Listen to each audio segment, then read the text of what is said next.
अगली बड़ी खबर आ रही है दिल्ली से, जहां दिल्ली पुलिस ने धौंस, नूह और आसपास के इलाकों में रात भर छापेमारी की है। सूत्रों के अनुसार नूह इलाके से 2 लोगों को हिरासत में लिया गया है। दोनों मुजम्मिल के संपर्क में थे। हिरासत में लिए गए लोगों से पूछताछ जारी है। जांचकर्ता इस बात की जांच कर रहे हैं कि विस्फोटकों की खरीद में उनकी कोई भूमिका तो नहीं। देखिए 2900 किलो जब विस्फोटक बरामद होता है और अल फलाह यूनिवर्सिटी में रखा जाता है, वहां से बरामद होता है, तो पढ़ाई के लिए आए हुए डॉक्टर्स पर सवाल उठना लाजमी है और इलाज करने वाले डॉक्टर्स पर अपने सर्टिफिकेट का गलत इस्तेमाल करने का शक करना भी लाजमी है। मेरे सहयोगी अंजीत जुड़ रहे हैं अल फलाह यूनिवर्सिटी से। ये वो यूनिवर्सिटी है जो इस समय केंद्र बनी हुई है, केंद्र बिंदु है। अंजीत, जहां आप खड़े हैं इस समय आज की क्या स्थिति है? और भी ज्यादा डॉक्टर स्कैनर में हैं और हिरासत में भी लिए जा रहे हैं लगातार।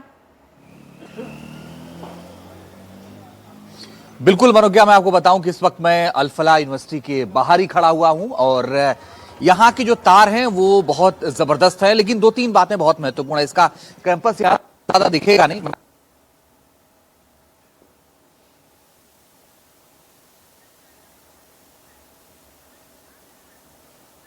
लगता है अंजीत की आवाज नहीं आ रही है। अंजीत से हमारा संपर्क टूट गया है, लेकिन आपको ये बता दें कि इस समय अल फलाह यूनिवर्सिटी पर अंजीत की मौजूदगी है। अंजीत वहां से हमें सारी ग्राउंड रिपोर्ट भेज रहे हैं। ये आपको ड्रोन की तस्वीरें दिखा रहे हैं। अल फलाह यूनिवर्सिटी की इतनी बड़ी इमारत और उसके साथ साथ उसी इमारत के बीच लगातार चल रहे काले कारनामे, जिनके तहत विस्फोटक बनाए जा रहे थे, बड़ी प्लानिंग्स की जा रही थी, गाड़ियों को रखा जा रहा था और इन्हीं गाड़ियों का इस्तेमाल करके आईडी बनाए जा रहे थे। बताइए अंजीत।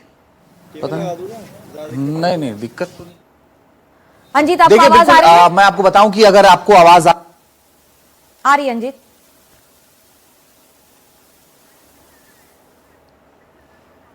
देखिए तो दोनों लोग मुजम्मिल के संपर्क में थे। एक और जहां नूह में छापेमारी हो रही है, दिल्ली पुलिस कर रही है, और ये है अल फलाह यूनिवर्सिटी। एक रिमोट इलाके में, एक अंदरूनी ग्रामीण इलाके में इतनी बड़ी यूनिवर्सिटी बना देना और उसके साथ साथ एक डॉक्टरों का बड़ा नेटवर्क बना लेना, ये बड़ी बात होती है। लेकिन दिल्ली में बम धमाके में अब एक बड़ी कार्रवाई हुई है। 2 और डॉक्टरों को हिरासत में लिया गया है। अल फलाह यूनिवर्सिटी से हिरासत में लिए गए हैं ये 2 डॉक्टर। अभी तक इसके पहले भी 3 डॉक्टरों को हिरासत में लिया गया था। 7 हो गई थी संख्या, लेकिन अब आतंकियों से कनेक्शन के मामले में यह गिरफ्तारी हुई है। जांच एजेंसियों को संदिग्ध आतंकी से जुड़े कई मोबाइल नंबर मिले हैं, जिसके बाद अब पुलिस ताबड़तोड़ छापेमारी कर रही है। मेरी सहयोगी श्रेया जुड़ रही है मेरे साथ। श्रेया, गिरफ्तारी के बाद गिरफ्तारी और उसके बाद विस्फोटक बरामद होना और उसके साथ साथ तार लगातार खुलते चले जाना, एक दूसरे से जुड़ते चले जाना, कहां हैं आप? क्या है स्थिति इस समय? कुछ दिन पहले दिल्ली के रेड फोर्ट मेट्रो स्टेशन के बिल्कुल ऊपर नेताजी सुभाष मार्ग पर हुआ बॉम्ब ब्लास्ट, जिसमें 13 लोग मारे गए। उसके बाद फोरेंसिक जांच आज पूरी हुई है। जो डैमेज्ड व्हीकल्स थे वो अभी हटाया गया है और अभी नया सीसीटीवी फुटेज आया है, जिसमें क्लियरली दिखाई दे रहा है कि कैसे 40 फीट नीचे जमीन हिल गई थी मेट्रो स्टेशन के और उसका इम्पैक्ट बहुत ज्यादा हो सकता था। और अभी जो हम देख रहे हैं इधर विजुअल्स रेड फोर्ट के यहाँ से कि जो नॉर्मलसी है वो धीरे धीरे वापस आ रही है। ये जो नेताजी सुभाष मार्ग रोड इतने दिन से बंद था सिक्योरिटी पर्पसेस की वजह से, वो अभी खुली जाएगी by the end of the day. और जो इधर लाजपत राय मार्केट है, चांदनी चौक मार्केट है, वो भी धीरे धीरे से रीओपन होने वाली है। ऑफ कोर्स हमें पता है कि इन्वेस्टिगेशन अभी भी चल रही है और इन्वेस्टिगेटर्स को लगता है उमर जो सुसाइड बॉम्बर था, उमर ने रेड फोर्ट पार्किंग लॉट में पार्क्ड गाड़ी के अंदर सिर्फ 3 घंटे में हाई इंटेंसिटी बॉम्ब असेंबल किया था, शायद किसी और की मदद से। ब्लास्ट के बाद अब तक ना टाइमर मिला ना डिटोनेटर, लेकिन एजेंसीज पक्के हैं कि बिना डिटोनेटर के इतना बड़ा ब्लास्ट मुमकिन नहीं है। अभी भी कई सवाल बाकी है। क्या पार्किंग में उमर के साथ कोई और था? रेड फोर्ट के आसपास एविडेंस ढूंढा जा रहा है ताकि ब्लास्ट कैसे हुआ ये राज सुलझा सके। बहुत बड़ी बात बता रही है श्रेया, आपको मैं रोकूंगी, आप जुड़ी रहिएगा हमारे साथ। अंजीत के पास चलते हैं। अंजीत जुड़ रहे हैं अल फलाह यूनिवर्सिटी से। अल फलाह यूनिवर्सिटी जहां से ये सब शुरू हुआ, सबसे पहले हजारों किलो का विस्फोटक बरामद होता है, उसके बाद एक के बाद एक परतें खुलती चली जाती हैं और संग संग ऐसा धमाका जिसने पूरे देश को दहला दिया, जिसकी गूंज सबके कानों में गूंज रही है। अंजीत, इस समय आप जहां पर हैं वहां की तस्वीरें दिखाएं, बताएं क्या हो रहा है। और डॉक्टर्स को हिरासत में लिया गया? देखिए मनोज्ञा, मैं अल फलाह यूनिवर्सिटी के बाहर ही मौजूद हूं और जो जांच चल रही है उस जांच में तमाम बातें सामने आ रही हैं और भी तकरीबन 1 दर्जन से ज्यादा ऐसे डॉक्टर हैं जो रडार पर हैं और जो मुजम्मिल के संपर्क में थे। डॉक्टर मुजम्मिल वही है जो अनंतनाग से आकर के यहां पर नौकरी करता था। और दो तीन बातें बहुत महत्वपूर्ण है कि मुजम्मिल यहां रूम जो है उसने रेंट पर कमरा लिया हुआ था, लेकिन वहां रहता नहीं था। वो उसका इस्तेमाल किस लिए करता था, अभी ये जांच आगे चल रही है। वो इसी कैंपस के, यूनिवर्सिटी कैंपस के बिल्डिंग नंबर 17 के कमरा नंबर 13 में रहा करता था। और वो कमरा नंबर 13 लैब के बेहद करीब था। और जो भी मीटिंग्स होती थी इनकी, चाहे वो उमर नबी हो जो कि अब इस दुनिया में नहीं है, जो कि लाल किले धमाके में शामिल था, चाहे वो मुजम्मिल हो, चाहे शाहीन हो, अगर कोई इनकी मीटिंग होती थी, कोई इनकी बैठक होती थी, तो ये लोग उसी कमरा नंबर 13 में बैठक करते थे। और उनकी यहां लोकल स्तर पर मदद करता था मौलाना इश्तियाक। मौलाना इश्तियाक वो व्यक्ति है जो यहां इसी कैंपस के अंदर एक मस्जिद है, वहीं पर वो मौलाना का काम करता है। और वो बेसिकली रहने वाला मेवात का है, लेकिन उसने यहां भी अपना घर ले रखा था और उसने अपने घर को किराए पर दे रखा था डॉक्टर मुजम्मिल को। तो जो इश्तियाक है उसके संपर्क में कितने लोग हैं, डॉक्टर मुजम्मिल के संपर्क में कितने लोग हैं, कितने और ऐसे डॉक्टर हैं जो इस पूरे उसमें शामिल थे। अब आप सोचिए कि जो कमरा नंबर 13 है जहां पर मुजम्मिल रहा करता था, जहां पर इनकी मीटिंग हुआ करती थी, वो लैब के बेहद करीब है।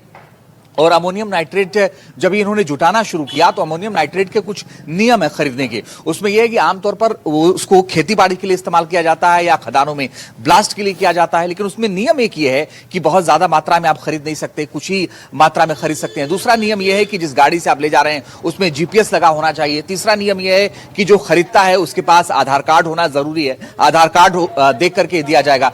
तो इन्होंने अलग अलग जगहों से खरीदा और यह तय किया कि एक व्यक्ति एक दुकान से ज्यादा नहीं खरीदेगा।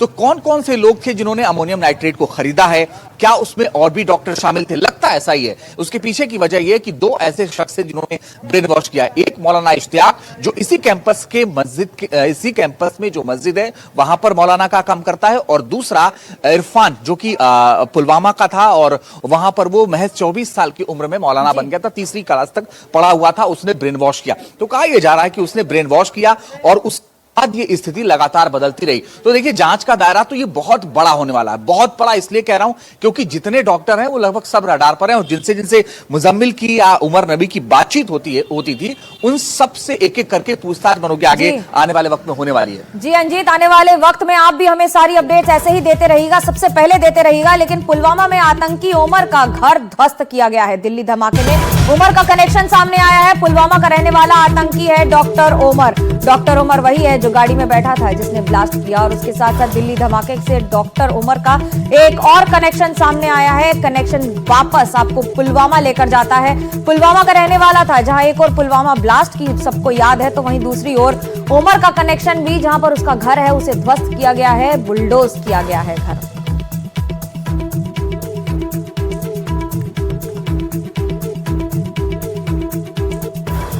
ये घर डॉक्टर उमर नबी का है। उमर नबी सुसाइड बॉम्बर जिसने एक्सप्लोजन दिल्ली में किया, जिसकी वजह से 12 लोगों की जान चलेगी और कई उसमें इंजर्ड हुए। उसके बाद सिक्योरिटी एजेंसीज ने कार्रवाई करनी शुरू कर दी है, और ये जो उनकी पॉलिसी है जीरो टॉलरेंस, ये उसी का हिस्सा है। हमने देखा था कि पहलगाम अटैक जिसमें 26 के करीब टूरिस्ट मारे गए थे, जिसमें लश्कर के 3 टेररिस्ट अप्रैल 22 को आते हैं, 26 टूरिस्ट को मारते हैं और उसके बाद वो वहां से गायब हो जाते हैं। उसके बाद से हमने देखा कि किस तरीके से 10 घरों को जम्मू कश्मीर में उड़ा दिया गया था, जिसमें बताया जाता है कुछ लश्कर के जो टेररिस्ट थे और कुछ जैश ए मोहम्मद के थे, उनके घरों को उड़ाया गया। और अगर डॉक्टर उमर नबी की बात बताएं तो ये गवर्नमेंट मेडिकल कॉलेज अनंतनाग में काम करते थे, लेकिन उनकी सर्विसेज को टर्मिनेट किया गया था। वहां पे किसी की डेथ हुई थी नेग्लिजेंस की वजह से, उनकी सर्विसेज को टर्मिनेट किया था। उसके बाद वो सहारनपुर चले गए थे और सहारनपुर में काम कर रहे थे। लेकिन इस पूरे टेरर मॉड्यूल से पर्दाफाश उस समय हुआ जब अक्टूबर 19 के दिन देखा गया कि जैश ए मोहम्मद के पोस्टर